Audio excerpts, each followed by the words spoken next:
So Maya's my new famous friend after her TikTok recently went viral. Oh my God, I don't even want to talk about this on the pod. It was so exciting. I kept refreshing the page. And it's so funny because you guys would not believe the amount of effort that we put into these TikTok videos for this one to go viral. I literally minimum 3 hours to like record a TikTok, like a news episode or something like that. Yeah. And I did this one in 10 minutes and it just went crazy. I know. It's because it was blowing up. And I feel like low key we predicted this.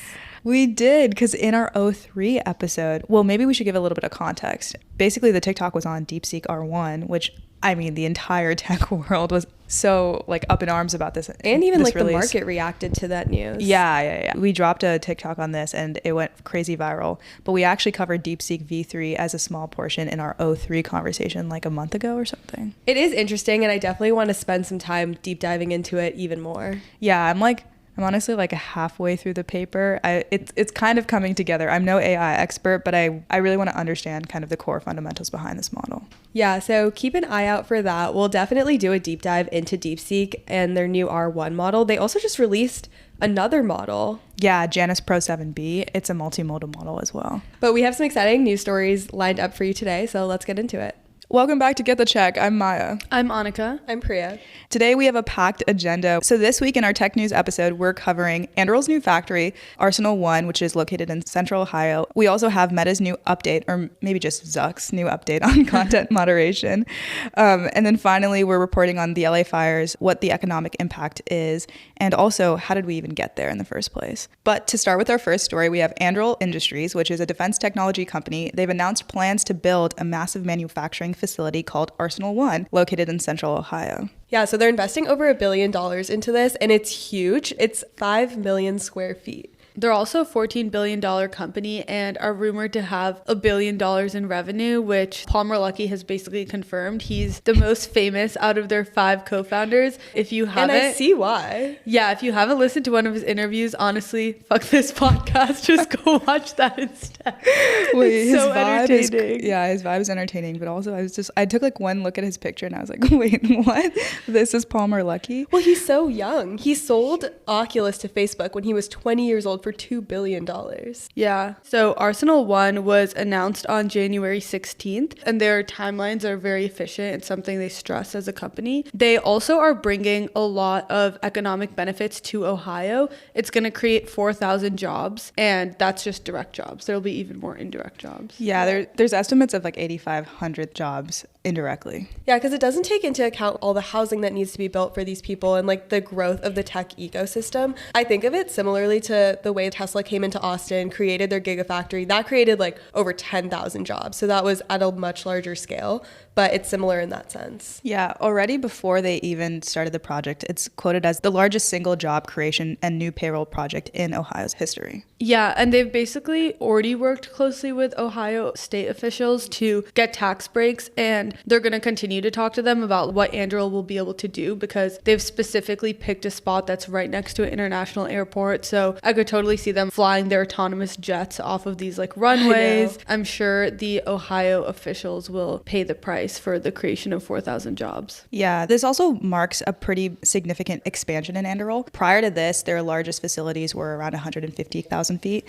And so this one being 500K obviously amps up the amount of production that they're going to have. But specifically in this facility, they plan on developing what they call combat unmanned vehicles, or drones in that case. Yeah, so we can go into their products. They've started with Lattice, which is actually a software. And I think that's important because although they do manufacture like planes and drones and stuff now, they were originally a software company. And that's what defines them. Like they brought software to the defense space when everyone else in Silicon Valley didn't want to build in defense tech. In their Lattice software, I read that they took learnings from the autonomous vehicles industry and the machine learning vision computer programs there and applied it to Lattice, which is what is used to drive their drones and essentially have like very autonomous drones so that human operators don't need to fly these things everywhere and they can go and use these drones to like basically do surveillance on areas that like the US is trying to spy on. This is very different than the drones or aircrafts that Lockheed has built because they've pretty much always required human operators either in the plane or outside of the plane. Yeah, no, that's true. They definitely have a really strong focus on like AI, computer vision, and they were also founded in 2017. So it's like a relatively new company compared to like how long people have been working on autonomous vehicles and things like that. To go into their drones, Ghost is their most common drone that's used right now. So they have that. They also have other things like sentry towers and surveillance towers that's used at the border, and they've really expanded into all the different realms of what you can do.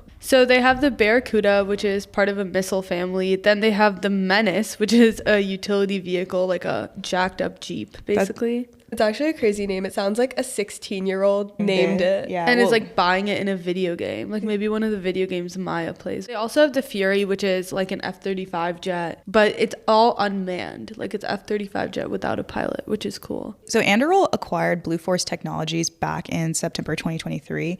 And when they acquired it, Blue Force actually was already designing Fury, already had in mind that it was going to be a combative drone. And so when they acquired it, basically that was a signal that Anduril was ready to move on from surveillance and go into like weapons and guns, obviously. And so now that is the whole reason why they're building this factory, is to build those. Yeah, I mean, it's like the natural progression of this. Like you can start by saying you want to do surveillance and defense, but like the money to be made is in weapons manufacturing. I mean, the governments want guns. In Palmer Luckey's interviews, he has talked about how his philosophy is that he thinks the United States and like their allied powers need to have the most amount of guns. Whether you use it or not is like a separate conversation, but we need to be like prepared with our weapons, essentially. Yeah. And historically, we have not been prepared with our weapons, which I think is what I find interesting about this news story, is it signals a shift towards the next generation of defense tech. Historically, defense contractors have had really long timelines and really poor results. So basically, Anduril's business model is that they take R&D up front. They basically take the hit on manufacturing all of these things, and then they sell them to the U.S. governments and also, obviously, the ally governments as well. But at that point, they don't have to really compete for a contract because they're like, hey, we have this ready-made product that you can just buy. And so this has essentially forced Anduril to be a very efficient organization because they're putting up this upfront capital. But when you look at someone like Lockheed, who does defense contracts, you get paid before you even have to build the thing. Hence why Lockheed contracts take forever to actually come to fruition. Yeah, and the other thing is they also, in their designs for Lockheed, they have to take into account like what the US military wants. So they consult with the military on exactly how it's going to be built, which we all know how fast things get done in the government. So that also just leads to like increasing timelines as opposed to Anduril taking on all the R&D and like being able to iterate as fast as they want to iterate on it. And I will say, Anduril tries to brand themselves as a defense product and says that Lockheed, Boeing, Northrop Grumman, their competitors, are defense contractors. And I see what they mean in a way, but I also think that the line gets really muddled because like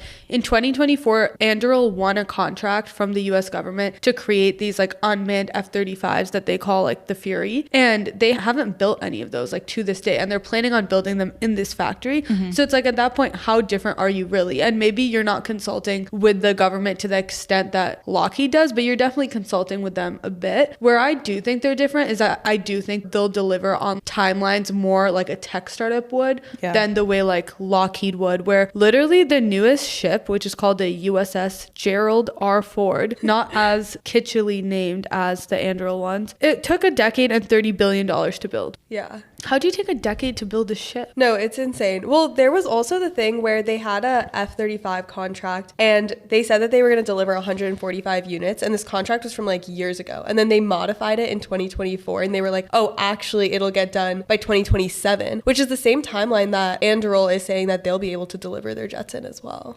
Yeah, I feel like when you only have a couple of players in the space, like the government is on the whims of these defense contractors unless they do it in-house, which they're not going to do. And so then what does it take for a shift to really happen? The other thing that's been happening a lot is the DoD never gets audited. There's like, what, 50 or 60 billion dollars that's just like not recorded somewhere? Basically, the DoD technically has gotten audited every year for the last 7 years, but then every time the audit comes out, it basically just says it resulted in a disclaimer of opinion, which is a nice way of saying they failed. And the funny thing is, I feel like I've looked at these F-35 timelines for like years now, and every single year, like whether it's 2018 or 2024, you can Google problems with F-35s and a new problem will come up. And when I Googled it for this pod, some of the new ones cannot fly in lightning, which is literally crazy because every commercial plane can fly in lightning. Yeah. And instead of fixing it, they basically issued a rule that they just won't have any of the new F-35s fly within 25 miles of a storm. Oh, wow. No So war it's if like, there's a storm.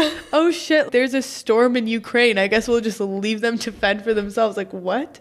Yeah, I do want to be still aware of the fact that like it is rocket science to build an F-35. Like it's not the easiest thing in the world. And I don't want to diminish that technology, but at the same time, like these defense contractors need to be held to higher standards. There's just no penalty for them delivering late because there's not enough players in the space. And so they can just control the timelines that they want. Yeah, defense contractors are straight up manipulating the American public because they like strategically put factories similar to the one we're talking about, like Arsenal-1, in key swing states, which is like a documented thing. And it's basically like blackmail in making the politicians in those places vote for their budget in the next year. Last year, we literally spent $875 billion on national defense. And to get the product we got at the end of the year, we probably could have spent way less. But if those politicians vote against those defense contracts, then defense contractors just run ads in those places saying, oh, you lost like 10,000 jobs in this city because this politician voted against our funding. Yeah, it's just like a broken system. Yeah. One more thing I wanted to note is Anduril is noted for their economic efficiency. It takes a lot less money for them to build their drones. This is because they follow a very similar strategy that actually SpaceX follows, where they build everything in-house and they don't contract any of their parts out to separate contractors, or they try to minimize it.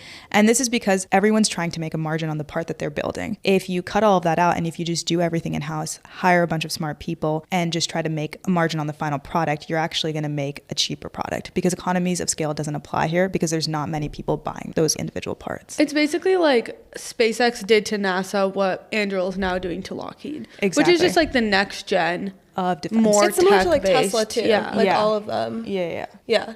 And I think that gets into what Arsenal-1 is actually doing within their factory and the technology they're using to make them so much more efficient than like Lockheed or any of these other competitors. So the key ones to call out are Arsenal-OS, which is their manufacturing intelligence. They also recently announced their partnership with Palantir. And so they're going to be using digital twin virtual factory simulation. And then the third technology is Lattice AI, which we had previously mentioned that they're going to pre-install into all of these. Yeah. Their partnership with Palantir here really makes sense. I mean, Palantir will be able to use all the sensors in their manufacturing facilities to essentially find any inefficiencies that are occurring there. And I doubt like Lockheed and Boeing are doing anything similar. All the founders worked at Palantir before they were at Anduril. I'm Oh, pretty really? sure. Yeah. Okay. So this just That makes makes I mean, sense. it like yeah. totally Yeah. makes sense. Yeah, so basically what Palantir is doing is, if you listen to our Palantir episode, you would know, but they're creating a digital twin of the entire factory. So they're mapping the entire thing out from like the different materials that are being used to like Yeah. the actual workflows that are in place. And so by creating this entire replica, you can simulate like what if scenarios or like proactively go in and fix different things that might be broken 5 days from now. And what's really cool about this is they integrate with Arsenal-OS as well, which like real time can change manufacturing processes. So not only can you find the issue using Palantir, but then you can go deploy a fix immediately using the Arsenal-OS software. Yeah, I feel like they're bringing the principles of tech and manufacturing together. And we haven't really seen this in a ton of other industries. Yeah, and it's worth also talking about why the US government is investing so much in this. And yes, the new administration is probably even more bullish. Like Lucky Palmer has like really close ties with the Trump administration, but even Biden, their last contract that they won for their jets was in 2024. It was like pre this administration. So I think that the reason why the shift is happening is the US government is also increasingly concerned about actions our adversaries are taking. Like in October, Iran launched missiles at Israel and we successfully shot most of them down, but the US missiles that shot down the Iranian missiles each costed $28 million.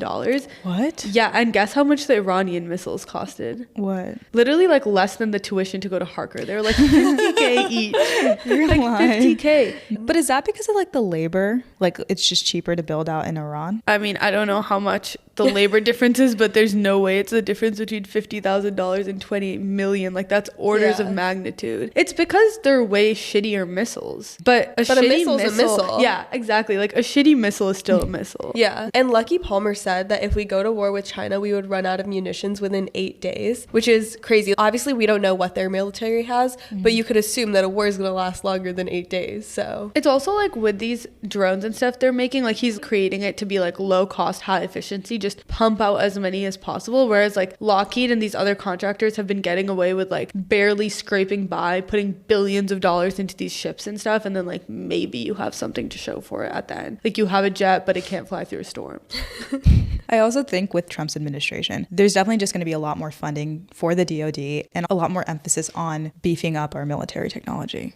I also think there's more of an openness to tech in general and like incorporating tech into different parts of the government that like maybe they weren't traditionally a part of. It's not as taboo to talk about military tech as it once was. Like I remember in college, like the idea of working for Palantir was like, oh my God, you're Satan. Like it was like really bad. It's also like become cool to love America again. And part of that nationalism is being okay with defense being super forthright. Everyone agrees we need some amount of defense posturing. Yeah. But it's not, and I would like still put myself in this category. I'm not like super gung-ho. It doesn't like make me happy to see the creation of a bunch of offensive drones. Yeah. But I think now it's like way more socially acceptable to celebrate that. Yeah. I also do think that like the efficiency that Anduril is bringing is something that is much needed. And so ideally, like the goal is we could spend less money, but have a stronger military through companies like this. I was going to say it's kind of bipartisan, and I know it probably won't end up getting framed in that way. But like Democrats basically want to spend less on the military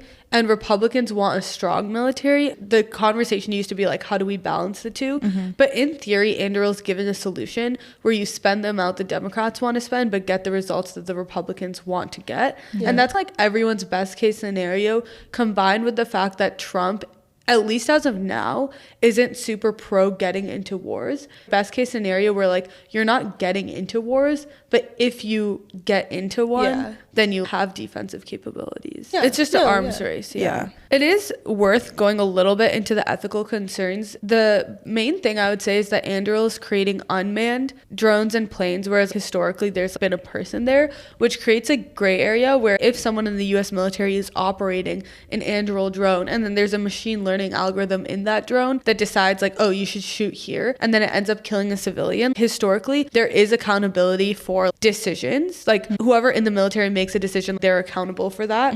What happens to them in that scenario where someone's manning a drone and they do like kill a civilian? In that case, probably nothing, but there's probably other cases. I see it as similar to the argument of Facebook pushing content to someone who's depressed and then them committing suicide. Is it the algorithms at fault, and who's to hold responsible for that algorithm? In the same way, it's like this is the algorithm that accidentally killed the civilian, but who's to hold responsible for Anduril's algorithm? But I think in the Meta example, it's much more indirect, and everyone's still agrees, you're influenced by Meta, but you're in control of your own actions. Whereas like in this case, you could argue that you were just like listening to an algorithm and doing what it told you. Like that's why there's so much conversation around how Palantir and like OpenAI and Scale are going to create like defense AI, because if you say the wrong thing, there's like actual life at risk. And in terms of accountability, I'm sure there's very little accountability for like a soldier killing a civilian in the context of war, but people get tried for war crimes. But it's like, how do you try people for war crimes in an age where like you could argue technology did it or decided?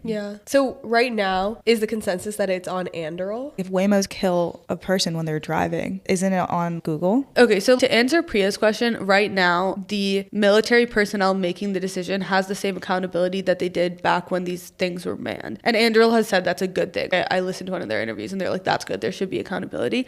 To your Waymo question, like it's on Google, but that's also a way different scenario where they're doing everything in their power to create technology that saves lives. And they might mess up, but it's probably at a lower rate than a non-technology enabled world would mess up. But now you're creating a world where like technology can actually enable you to kill more efficiently and more accurately. And your goal could be to kill if it's offensive. Isn't that the goal, is to be able to like kill more accurately than more in the efficiently. past? Like the whole point is that like they're trying to not kill civilians, but kill people who are bad. But like that's an assumption. Yes, the goal would be to kill more accurately and more efficiently, because accuracy in time of war is good, right? Like you want to avoid civilians. But I think where it breaks down is Waymo like clearly has an incentive to not kill a civilian because it would be close to the end of their brand if it can be proven that they should have taken precautions. Whereas Anduril, like they don't have an incentive to save a civilian life. Like you're saying that if Anduril kills a civilian,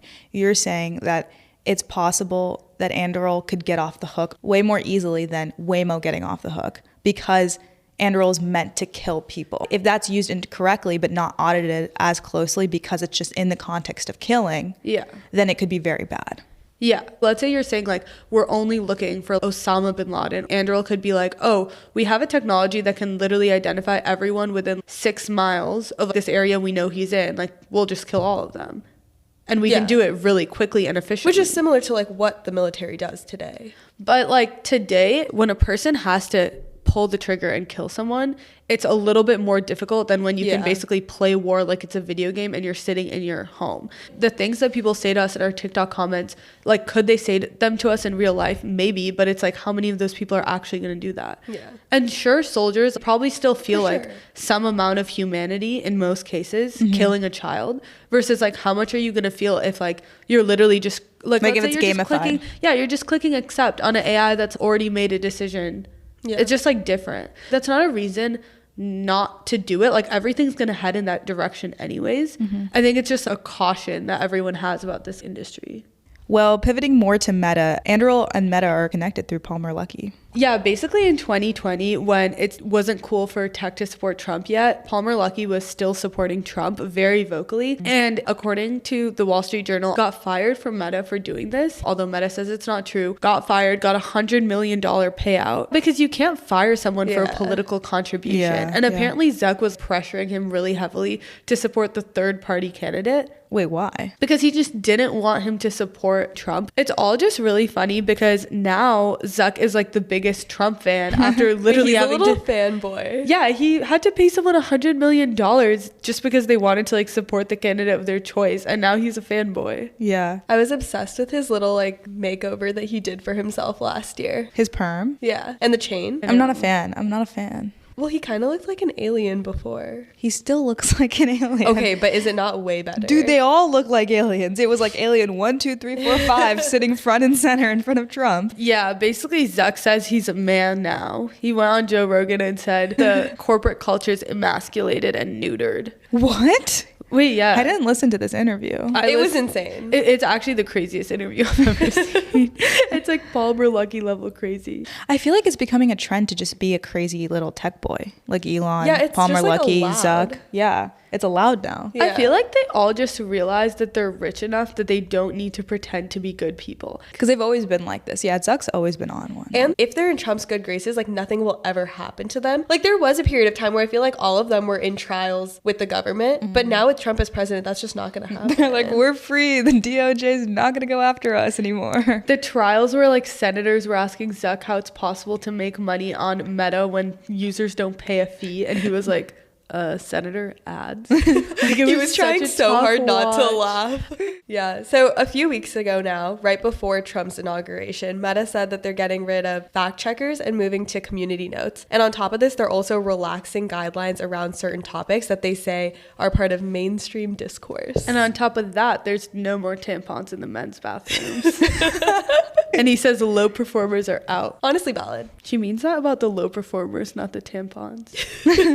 Wait, my free tampons at the office are low performers. They never hold up. But yeah, I agree. The office tampons are never good. Yeah. Okay, but they're free, guys. No, dude, that's literally proof that the office has not been feminized. Like if the office had been feminized, there would be Tampax in every corporate bathroom, and instead there's cardboard. Basically, this all started in 2016 when there was a huge push for Meta to start moderating after claims that they had interfered with the election. Yeah, and this was later proven to be true, but at the time, Zuck called it crazy to even propose that this was happening on his platform.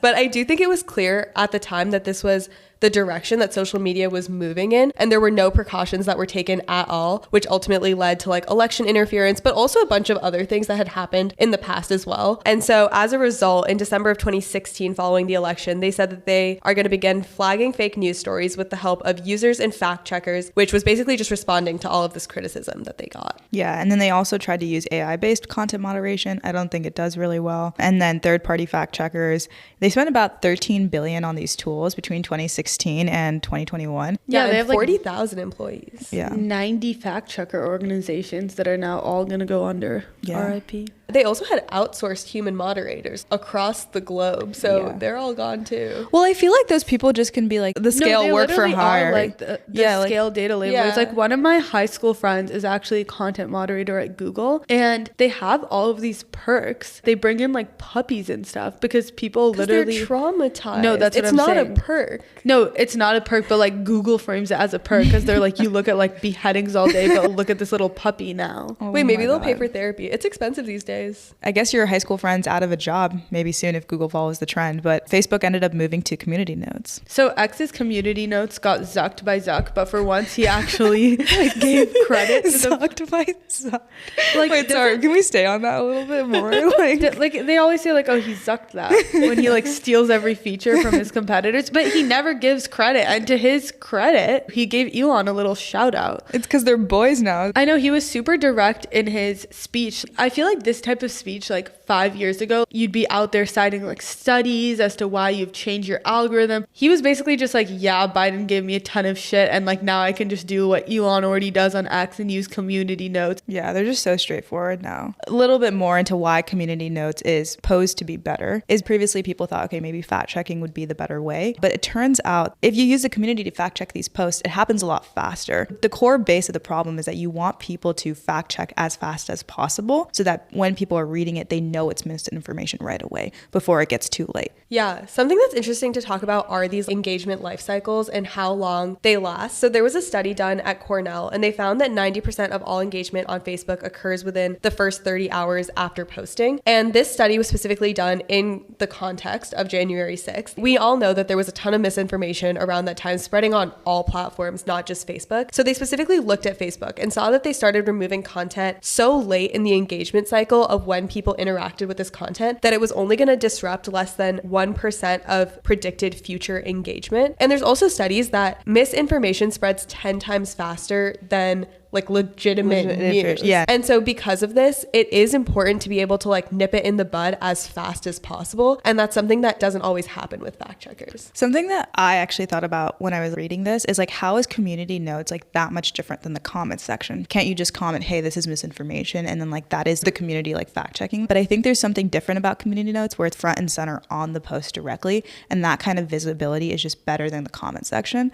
Yeah, I feel like I use X the most out of the three of us. And I don't think that community notes can be compared to the comments because if you see a tweet, you pretty much see the community notes as well. Whereas I've probably seen so many tweets where I never saw the comments. And there also is a whole algorithm that goes into what is put in the community note. If like people that usually disagree, whether it's like politically, philosophically, whatever, they agree on a note, it like prioritizes that. So there's a whole algorithm behind it versus the comments that pop up are just like what has the most likes, right? Yeah. And so what has the most likes is actually probably going to not be what's fact checking it. It's going to be like the people that are just willing to like have group say the craziest thing. Either agree or like not agree, but it's just like additional misinformation because that's what goes viral. Yeah, it's like the echo chambers of thought. Yeah. The other interesting thing I saw about the X algorithm for community notes is that it's public, which actually leads to like increased trust because there is so much transparency into it. Because if you really cared to look at how this content is being moderated through community notes, you can go do that yourself. Yeah. I read this paper by a professor named Grimmelman, and he studies a lot on content moderation, and he says, without understanding more about how platforms delineate the borders of groups or the kinds of crowd-like behaviors they designate as harmful, it's impossible to know whether they're actually content neutral.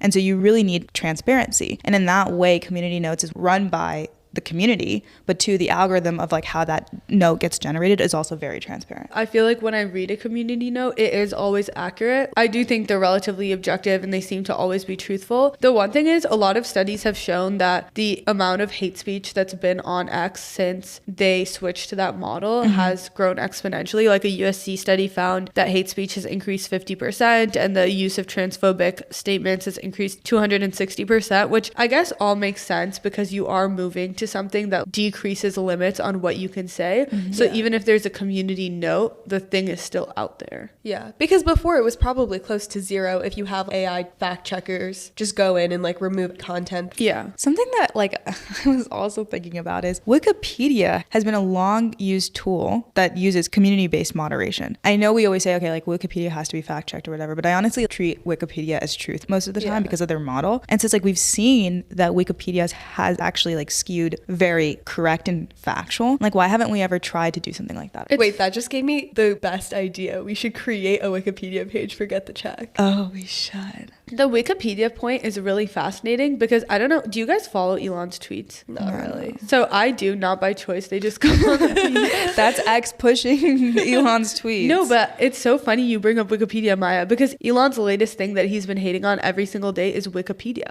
Oh, really? Wait, that's so Yes. ironic. And he gets on X every single day and is like, no one donate to Wikipedia. They're left leaning. And he's sharing like screenshots saying that the people that edit Wikipedia tend to be more on the left and that he just hates Wikipedia. But that's okay. That's the whole point. Do they have content moderators that they hire themselves, or like fact checkers that they hire themselves? I thought it was all community based. There's certain people regularly editing Wikipedia articles. And Elon's point is that they tend to be liberal, which I'm sure is true. That's just like people interested in like writing and education. Education are gonna, Education like, leans left. Yeah, education leans left. But it's funny because now that you pointed out, the philosophy behind community notes and Wikipedia is actually very similar. So it's ironic that he has so much hatred towards it. Yeah. I feel like this is the issue with social media, is that platforms basically either lean left or lean right, and then people just organize themselves on the groups of which platform they support, but it's honestly just based on their political views too. Yeah, totally. One other thing I'd point out is Zuck didn't just say that they're moving towards a community notes model. He also said that a lot of things that are in mainstream political discourse, for example, like calling gay people mentally ill or making certain derogatory comments about women, are now going to be allowed on Meta, which is basically like this free speech versus hate speech debate that has gone on for as long as we know, but he's going to prioritize free speech. Yeah. Some of the other things that have previously been censored are even topics like immigration. Like, I know a lot of the things that have been talked about in the news are the more divisive things, like, is it okay to say trans people are crazy? But some of the other things that are also going to be allowed is discourse about immigration and more like politically charged topics that were previously, like, I don't know what the Facebook term is, but like shadow banned essentially from the platform in the past. The other thing I think that people don't talk about a lot is also the freedom of association.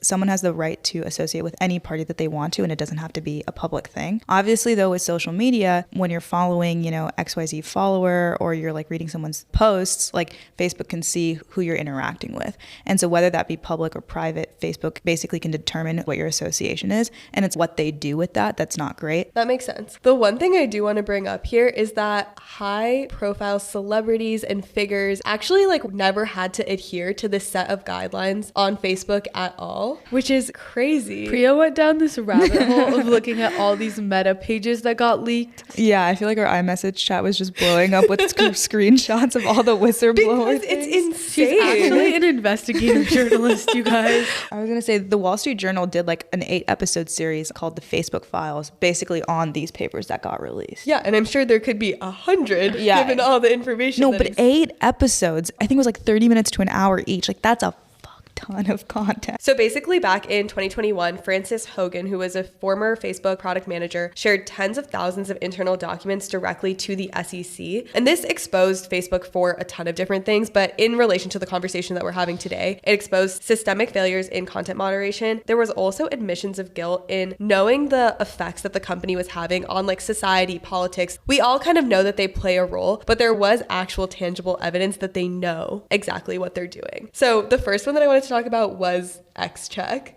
where basically all of these people think like Kim Kardashian, Donald Trump, all of these different both political and just like social figures in society don't have to adhere to any content guidelines, and they're allowed to say anything they want on the platform. Well, it's because they want them to stay on the platform. Like, because if those celebrities interact with the platform, they'll get users. It's also because when they become upset, it's a huge PR issue. Yeah. Even on a really small scale. I've seen so many times on X that a founder will post and be like, I had this issue with this company, or like there's this bug in this company, and within 2 seconds it's literally fixed. Yeah. And it's like a flex for those companies to like respond to the person and be like, bug fixed, or like money refunded. If one of us got like locked out of our Instagram, days, never weeks. like Well, they're never talking to someone. Yeah. But then if it's like Kim Kardashian, obviously. But I guess now that they're moving to community notes, everyone's on this elite status, right? Hopefully. But I mean, at the time, Facebook also openly said that every single person was treated the same. Even as Meta has changed their policy, there's still some restrictions on what you can do. But I think that the other interesting thing here is what is okay to say and what is not okay to say is constantly being defined by cultural norms, right? And to your point with X-Check, Meta's new chief of policy kind of alluded to that, because he made this comment that was like, it's not right that things can be said on TV on the floor of Congress yet not on Meta. And I see what he's saying, which is like, if Trump is gonna say, for example, that like immigrants are eating dogs on the presidential debate stage, but then when an everyday person says it on Meta, it gets censored, it's kind of tough, right? Yeah. in order to censor the things they were censoring before, they have to censor a specific political party. So there's Trump's famous post where he says, when the looting starts, the shooting starts. So he posted this on Facebook. He also posted it on X and other platforms. Facebook's algorithm scored this at a 90 out of 100. So it would like automatically should have been taken down. Because Trump was part of this program, not only was it not taken down, but it went up to Mark Zuckerberg to actually like give approval. Crazy. So it was basically in the hands of the CEO of this company. And then did Zuck take it down? So no, Zuck basically publicly acknowledged that he allowed it to stay up. And the manager said that making a manual decision like this seems less defensible than algorithmic scoring and actioning. Well, that makes sense. That makes sense, yeah. It's crazy that the government doesn't understand social media enough to regulate it, and it's not a third-party algorithm, but it's Meta's own algorithm that's regulating itself. And then basically Zuck just wakes up one day, gets a perm, and then decides to change the entire way content is moderated on Meta. Yeah. I mean, I think it was like a broken system before though, because if in this scenario, the algorithm is scoring it as something that needs to be taken down, at the end of the day, he's the one that has the final word on like, no, I actually do want this to be on the platform. Well, to your point about there needing to be a third-party algorithm that like monitors all social media platforms, this is actually something that can't happen because based on a U.S. Supreme Court case with Murphy versus Missouri back in June 2024, it held that the government can essentially persuade people to take down their posts, but they can't coerce people to take down their posts because that inhibits freedom of speech. So that's why there's no government algorithm out there that's monitoring these posts. But isn't there like certain exceptions to freedom of speech, like if you're directly inciting violence? I haven't looked super deeply into what the government's role could be, but I do think it's a problem that the entire way our main media sources are regulated right now is up to the whims of one CEO. And you can see how much that's made an impact. Totally. Yeah. I mean, back in the day when you had news outlets like printing presses, right? There's only so much you could put out there. But with the use of technology, it's just like you can spread information a lot faster, a lot quicker, and can be a lot more of a weapon. And so does the Constitution, First Amendment really hold up here in this case? It's a hard conversation to have. Yeah, I think it becomes difficult because there's so many instances of it being directly linked to violence, like even in Pizzagate where someone stormed a pizzeria with a gun because they thought Hillary Clinton's pedophile ring was in it. Mm-hmm. Yeah. And everyone agrees, I feel like, that there shouldn't be an absolute amount of freedom of speech on social media. Even Zuck, after saying all of these things, there's still a lot of things you can't say on Meta. And even in TikTok, we see comments get filtered out all the time. Yeah. But it's because of the way the Constitution is written, governments have no way to regulate any sort of this thing. It's always up to the platforms and the whims of who's in power and what their moral beliefs are. So you have to basically trust your CEO and their moral beliefs on how they run the thing. It seems like they have some ability though, right? Because if Zuck is saying Biden pressured him in 2020. I mean, they have ability in a very lobbyist type of way, but not in an absolute way. And so what's happening though is that like these CEOs are actually acting with more power than the government can even act with. Yeah, that makes sense because they're controlling the platform. Exactly. But also like their incentives are not aligned at all. Like the reason that they're able to get so rich is because they have so much engagement on their platform. Yeah. And like that trade-off of engagement versus like inciting. Yeah. Like our Constitution basically hasn't caught up to like the new balance of power. Back in the 1700s, the government was the biggest form of power. Now, the way tech is run, these tech giants, these tech CEOs have more power, arguably, honestly, over the government, in my opinion. And so it's like it's left up to them. And these people are not regulated. There's no constitution that they have to abide for. It's just their personal interests. Like policy needs to catch up. Yeah, I agree. But I do think that the government attempts to do things. They have these hearings, they have these trials. Like after 2016, there was a whole thing about how the chief product officer at Facebook basically formed a task force to see if user engagement was contributing to political polarization. And to no one's surprise, he found that they did correlate to one another. And there were like steps put in place of like what they could actually do to fix this. But then in the end, they were like, this is anti-growth. We actually don't want to do this because we prioritize our engagement metrics over everything, which like makes sense from a business perspective. But then it's like, where does everything else fall? Tech is moving at a rate that government policy can't catch up with. And I feel like that's concerning. Yeah. Yeah, that's kind of what I'm saying, where it's like, you can't have the group that's going to benefit the most from engagement be regulating what can be said. Yeah. Yeah. And it doesn't even feel like it's Meta anymore. It feels like it's literally Zuck. Yeah, but then, yeah. I scratch my brain because I honestly don't know what the best path forward is. I would want the government to regulate these platforms, but the government has no power to regulate these platforms given the precedence of the Supreme Court case. Yeah, that makes sense. I don't feel like I have a good solution here either. And I also think it is a legitimately difficult thing to balance free speech and then wanting to keep everyone safe, because also like no one agrees on what a fact is anymore in a way too. Yeah. And so that just like makes it difficult. Yeah. Next up in our agenda, we have the LA fires. 2 huge wildfires started in LA on January 7th, and one was called the Palisades fire and the other is the Eaton fire, and they became 2 of the most destructive fires that we've ever seen. And we're still seeing fires break out. So I think in total, over the last few weeks, there's been like over 200 wildfires. And the most recent one is the Hughes fire that broke out in Santa Clarita earlier this week. And that's already burned through 10,000 acres, caused over 30,000 people to evacuate. So this is not even close to a finished story. I wanted to honestly size the economic impact, but every time I size it, the number gets greater. As of right now, when we're recording, I think the economic impact is around 400 billion, but that could still increase. Yeah, and like living in Southern California, fire season is just something that you've learned to deal with every single year. Like I remember even when I was little that we'd have to like pack a bag and evacuate because it was just something you did. That's actually crazy. I never honestly thought it's crazy. Priya was telling me, because we were talking about like what you take out of your house if there's a fire. Yeah, and I remember in college when it happened, it was during COVID, but it was also online testing. And so I remember I literally took a midterm, like in a hotel room, we were evacuated. And you know how you had to have like the 10 camera setup to make sure you weren't cheating? I had to do Just that Berkeley in a things. hotel room. It was a Berkeley thing because people would do anything to cheat. I feel like CMU, all they did was send you the test via an email. You would just take it and then send it back. Yeah, that was not our situation. That's actually shocking to me. No, you had to have a back camera time lapse on your camera. No and you had to way. send in the time lapse. Maya, the studio crazy. setup you see here is literally what it was. Yeah, and you were like doing your CS problems. That was the OG. Well, speaking of UC Berkeley, there was a study done based on the housing prices, housing sizes, gentrification problem in California over the last 20 years from 2000 to 2020. And what they looked at was how these things were affected by the LA fires. They looked at control groups and then they looked at the neighborhoods where the fires were impacted. And the results are very fascinating.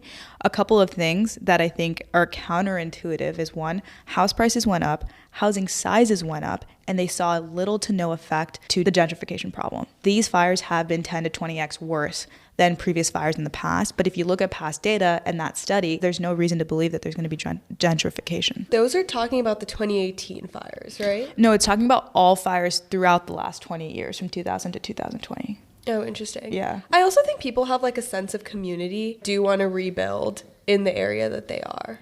Well, I actually disagree a little bit. Like, I think what you're saying about housing prices and stuff is true. I don't think housing prices going up necessarily means that gentrification didn't happen or that like everyone's going back, because like I saw a case study of Paradise, California, where basically in the 2018 fires it was like completely burned to the ground, and after 5 years they saw that only a third of the population had returned, but like a significant portion of like 2/3 of the community, they definitely like suffered. I intuitively would agree with you. And specifically this research, what they looked at to compare to see if there's gentrification is the average income and the median and the distribution over these neighborhoods before and after the fires, and they saw no difference. There's a couple of reasons this could happen. One that they cited is because, well, everyone's pretty wealthy, everyone could afford coming back. The second reason that they cited is that also wealthy individuals are sometimes not incentivized to come back because they don't want to deal with LA fires again. Research has been on both sides of this, but intuitively I would agree with you that it increases gentrification.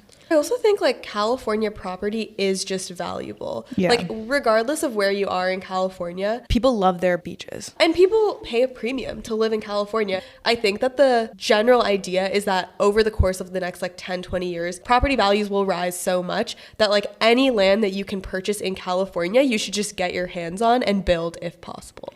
With that being said, how did we get here? I think we should really dig into kind of like what's happened over the last 10 years to warrant fires of this size. Yeah, I think it's a combination of big picture. Climate change has gotten a lot worse, which means that fire seasons are longer, and when things do happen, they're more extreme. And then also on a more localized level, there's a lot of mismanagement in California. Yeah. Like there are a lot of ways that you can prevent fires, although obviously it's difficult. Yeah. And some of them weren't taken like For example, you can do controlled burns where you like intentionally allow a fire to spread along like a smaller area. And this is like basically how Native Americans have been like handling the land in this area for like centuries. Yeah, centuries. I mean, this is what they do in Grand Canyon, and for a little bit they actually stopped, and then they started doing again. It's because controlled burns are like highly politicized, because people in the Palisades don't want their like areas burned down, or like right deal with the their smoke. Exactly. And it's still a fire at the end of the day, right? It's sad with things like this because politicians don't have aligned incentives, where if you're a politician that pushes forth controlled burns, right? Everyone's basically pissed at you because the air quality is bad, and it's not even because of an uncontrollable fire. It's a fire you created. It's a really easy headlines to be like, Mayor so-and-so like causes the AQI to be like 120, whatever, right? And so everyone's just pissed at you. And then it's not that like a future event happens. A future event doesn't happen, and no one's going to give you credit for it. Well, so I think we're pretty aligned on the controlled burns part. And we also see this being practiced in other cities with similar rates of risk with fires, especially during their fire seasons. And it's something that they actively practice, and they haven't had a devastation like LA. And a couple places you can point to is like Austin, and you can also point to Victoria, Australia. The second thing that we wanted to bring up was also pre-deploying the firefighters. When the wind advisory was announced and everyone was told to be careful, something that you should be doing is deploying firefighters to more part of the regions. The LAFD, which is the fire department, maintains that they did do the best of their ability, but actually the former LAFD battalion chief, Rick Crawford, suggested that they could have done more and they could have pre-deployed while maintaining adequate city coverage. Yeah, so adding on to that, the department chose to not keep about 1,000 firefighters on duty for a second shift as these winds continue to build, because these winds didn't just come out of nowhere. I remember even when I was home over the holidays, like it was really dry and it was really windy. So the Santa Ana winds are something that happen all the time. We should know how to deal with them. But in this situation, they only staffed 5 of more than 40 engines that were available for wildfire deployment. And so they weren't even prepared for a situation like this to happen. Exactly. And then once the fire started, the LAFD increased pre-deployment measures. So basically, like, the reality is they did more as the fires got worse. So it means they could have done more from the beginning of the wind advisory. It's also a resource shortage. California currently relies on inmates. They can't find enough firefighters. Like, there's 1,100 inmates that were fighting this fire, getting paid less than $1 an hour, which is really sad. And I think it shows how on every level California basically just mismanages everything. The other thing is that they also saw, like, after the 2018 fires, they realized the problem in infrastructure where fire hydrants on hills don't have the proper infrastructure to pull water, essentially, because power gets turned off and so you can't turn on the water pumps to pull that water. And so they haven't like fixed this issue, and they've had like 7 years now. I actually think the insurance conversation is really interesting, and I want to go into it because basically what happened is there's these home insurance companies, and the government was like, you need to model how much you charge people based on empirical data. So if there's a house in a neighborhood, and based on the neighborhood, the house is predicted to get robbed once every 5 years, once every 50 years, whatever it might be. That is like what how your model decides what the price should be, which makes sense for all parties, right?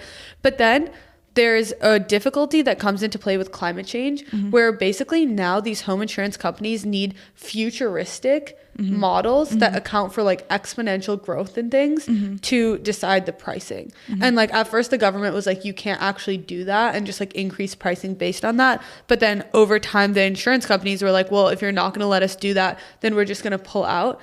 And these like models that calculate how much climate change will affect insurance prices are actually super sophisticated. Like it's basically like a Versick, Analytics, Moody's, like tech companies are creating these models. Yeah, no, they're good models. The thing is that because insurance is highly regulated, the government puts price ceilings. You're going to have shortages. People are going to pull out. The other thing is that I don't think these insurance companies also trust LA's infrastructure to fight these fires. People in similar risks of fires, like similar fire risk zones, still have insurance. And it's like, well, why doesn't LA have insurance? And like, I have to think that these insurance companies don't trust the LA infrastructure because they don't have tanks and they can't fight these fires. And it makes sense. It's also probably like the rules around there being a ceiling on how much you can charge, right? And like, so it's both the ceiling, it's both that 7% ceiling. It's also the fact they don't trust them to fight those fires. Some progress has been made though, because in December of last year, they decided that this insurance modeling that like Moody's and stuff do can be incorporated now, but that in exchange, these insurance companies need to cover 85% of homes relative to like what they're covering in the rest of the state. So like if in another area of California you're covering 10 homes, then in like fire prone areas you need to cover 8.5 homes, but in exchange you can charge what you want. Wait, but that 85% rule, you only have to increase by 5% every year. So you have to show you're just making progress. Yeah, and I think there are some loopholes, right? Yeah. I'm sure there are. It's not like super enforced. I think people like to blame insurance companies for like pulling out, for all this devastation, but it's like policy didn't create a good environment for the insurance companies to succeed. Yeah, and the state that we're in right now is that 3/4 of Californians are underinsured, and 36% of those are severely underinsured. So this means that you're covered for less than like 75% of your house. So let's say you had like a $4 million house that burned down. You just have to come up with like $1 million yourself. The reason why all these people are uninsured as well is because when private insurance pulled out, California basically has the FAIR plan, which is like this bare bones policy that it's honestly, it makes me laugh. Sorry, because it's falling apart. But yeah, go ahead. Yeah, it's fallen apart because they have insured losses of roughly $40 billion and growing in this fire that just happened, but they only have less than $400 million in reserves. And so what can they do now? Like they can increase prices for consumers retroactively, which sucks. They can like get bailed out. This is almost like a bank bailout. Yeah, it is a bank bailout. State bankruptcy of the program. The other thing I wanted to bring up was like the site reservoir project, which is California's effort to build reservoirs after like the last 50 years for the first time. This was so insane to read about. And like they started this back in 2018 when the fire was bad, and they barely broke ground in the last year, and it's not going to be done until like 2032. Well, when I was reading about it, it actually started even before 2018 because they had these plans for like the last 40 years. They're like, this would be a great area to build this in. Yeah. So then Prop 1 back in 2014 passed. And that was the first like real headwinds of like, okay, like let's get this show on the road. Let's actually do something about this. Mm-hmm. It was a $2.7 billion proposition for investment into water storage specifically for this project. Yeah. And we're nowhere. Well, as a California native, I feel like I've always grown up hearing California is in a drought. Wait, they limited the amount we're allowed to water our lawns. Yeah, same. It's like yellow is the new green. Anyways, I digress.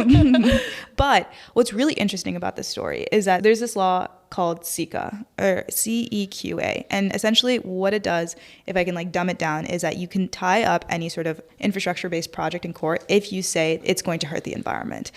Classic Californians. Like it's a very Californian thing for good reason. To be fair, like it is like a kind of necessary policy. It's just like what it's become. Exactly. And so all of these projects are essentially held up in court. Then to get site reservoirs kicked off, Newsom had to pass this policy called SB 149, which allows litigation process to be shortened to no more than 270 days. Essentially allows him to fast track any project that's being held up by this policy and that's like being held up by the court because you can't get a court date.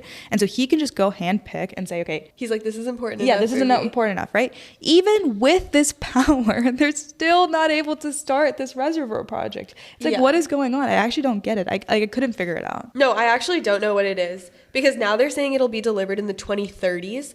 And at the time of this, like even breaking ground, they were like, we know that this isn't enough. Like we're doing our best, but like this is all we can do right now. I would say someone needs to light a fire under their asses, but that would not be an appropriate joke to make.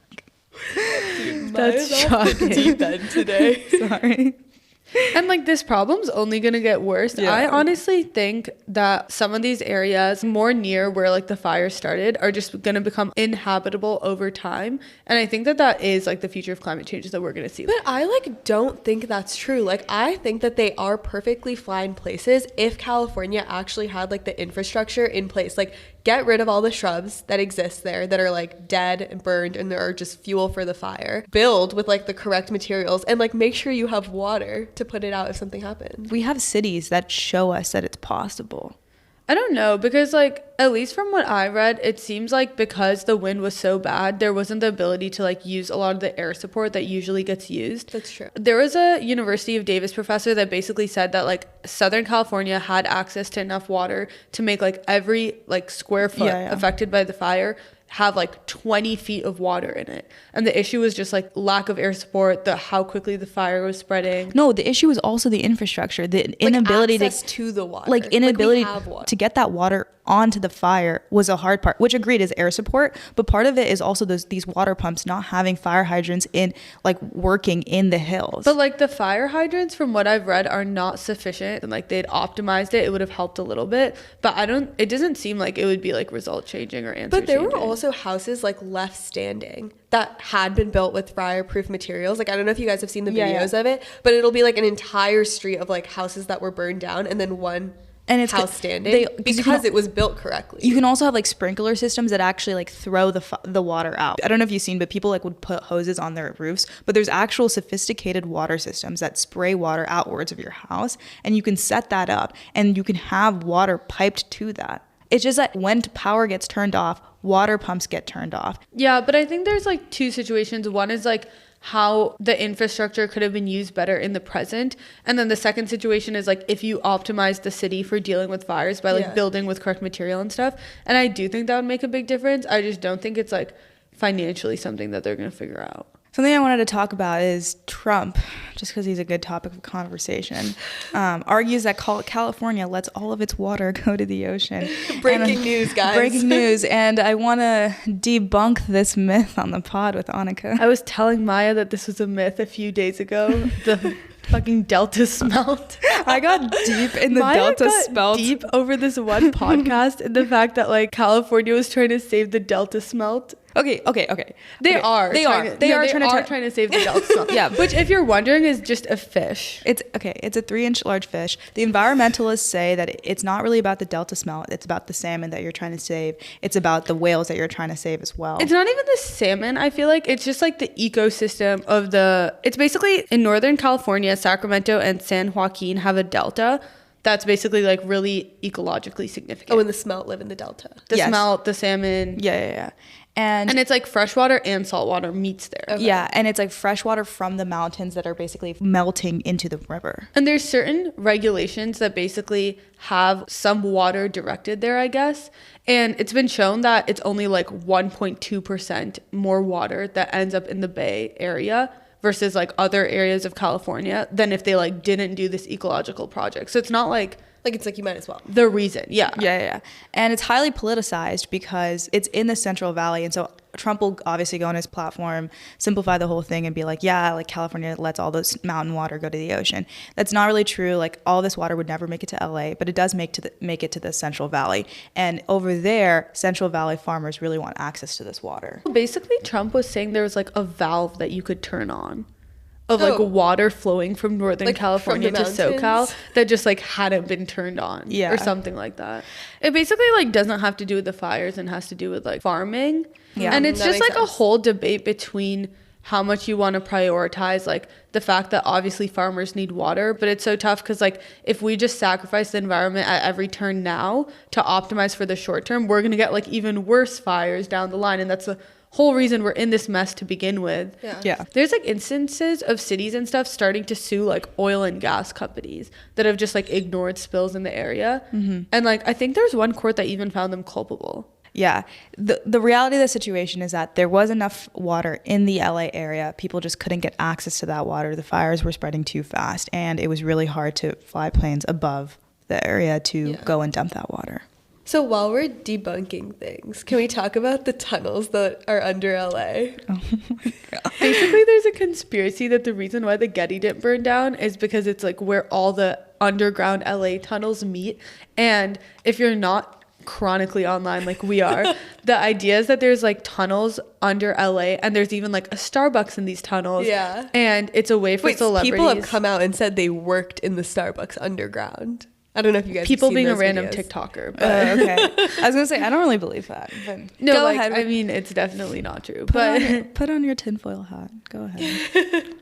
Yeah, and okay, it actually is kind of crazy because like with P. Diddy getting arrested and everything happening, everyone was like, everything is gonna come out now. And so people were posting that the fires were set to like destroy evidence of the tunnels in like certain areas where like shady shit was going down. Oh my God. Okay, anyway, obviously like this isn't true, but I was deep in the TikTok rabbit hole about these tunnels of LA, and I feel like there are tunnels that run under like every single city.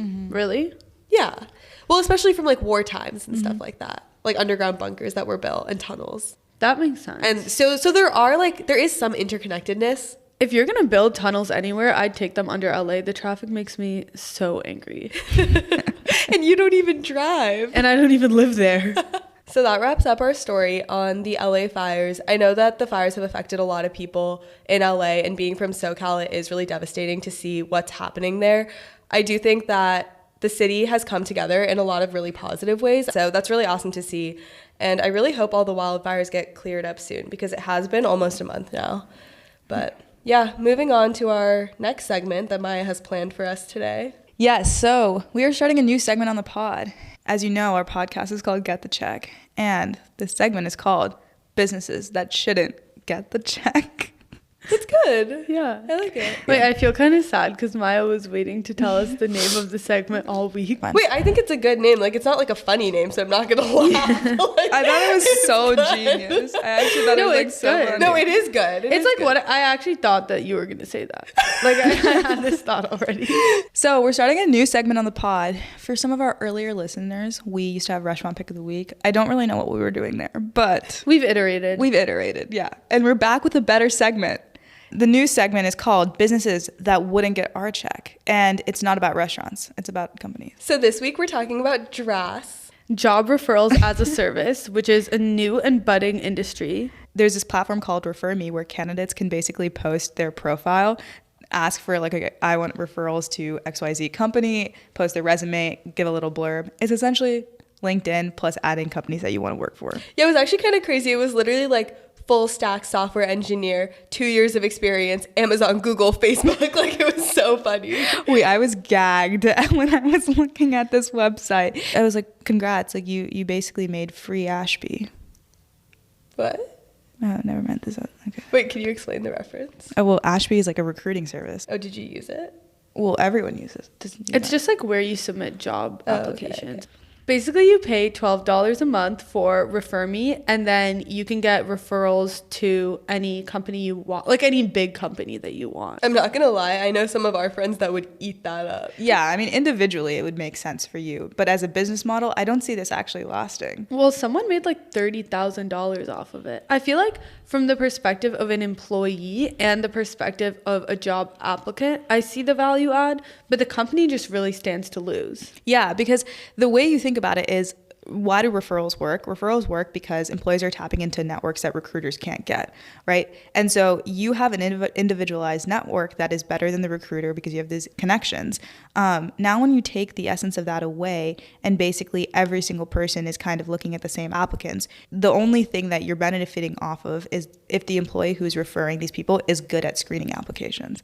At that point, they're just becoming a pseudo recruiter.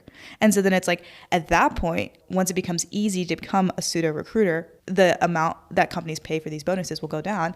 It's just a business model that doesn't last. Sure, in the short to medium term, there's individuals that stand to profit off of it, but at any sort of scale, it won't work. Yeah, I mean, we've already seen this. Like, most companies don't give you referral bonuses for any new grad offer. And that's because, like, you're literally coming out of college. Anyone can refer anyone you want. It's, like, basically doesn't mean anything. And so it makes sense. Yeah.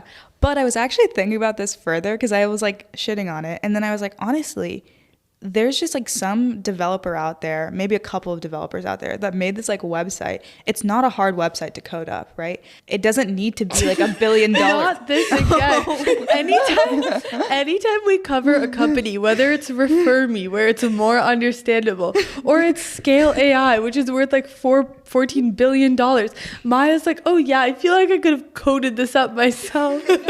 In a non-VC backed world, I think this company is fine because, at least for now, referrals still do have value at tech companies. In fact, like, you almost need a referral in some ways now to get past like the huge stack of resumes. Yeah. And wait, for our job applications, like there's like 9,000 positions for some of our like new grad roles. It's insane. 9,000 applicants, you mean? Yeah, sorry, 9,000 applicants for a new grad. English is hard. English is really hard for me. Go ahead. No, that's crazy. Also, new grad jobs right now are really hard too. Yeah, like the industry's tough. Yeah, I was gonna say, like, I think that's part of this conversation too, which is like people are so desperate that they're willing to pay for referrals. Yeah. And I feel like I would honestly pay like $40 to be referred to a company I really liked if I didn't know anyone at all. Like, Yeah. But does that actually mean that you'll get an interview these days? Like, I feel like that's no, but I could see how if someone's been interviewing for like 6 months. you might as well try. Yeah. Like $12 is a Sure. really small price to play to try. Sure, but you could also reach out to people on LinkedIn. Like, that's why platforms like that exist. And, like, maybe you don't want to put in the effort to do it, and it's more worth it for you to just, like, pay the $12 and get referred by someone random. But I actually do think that, like, it is just you being lazy and not reaching out to people. Okay, but let's say you're applying to like 200 companies in a job recruiting process, and 50 of them are on Refer Me. Why not just pay Refer Me $12? Yeah. Get referrals for those 50 and then start reaching out to the other 150. Like, it's not like you can just reach out to someone on LinkedIn. Like, you have to reach out to so many people. Yeah, that's true. But Get what's on the a rate call. on Refer Me? What's the rate of people getting referred?